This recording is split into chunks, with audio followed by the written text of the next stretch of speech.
Tuwing hating gabi, may pintong biglang lumilitaw sa dingding ng lumang apartment ni Lino.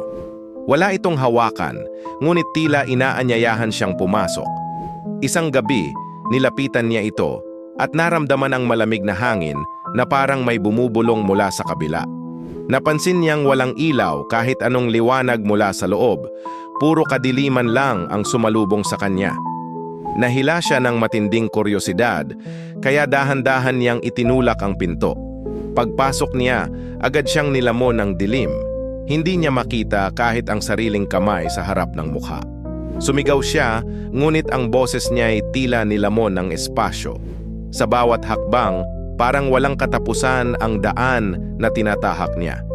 Nakakarinig siya ng mga yabag, hindi niya sarili. Huminto siya, nanginginig sa takot. Biglang may malamig na kamay na humawak sa balikat niya. Napalingon siya, ngunit wala siyang makita.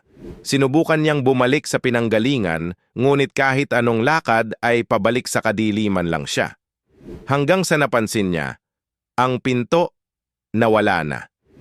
Sa loob ng walang hanggang dilim, narinig niya ang sarili niyang boses na bumubulong, "Tuloy ka na rito." Wala nang ibang daan palabas.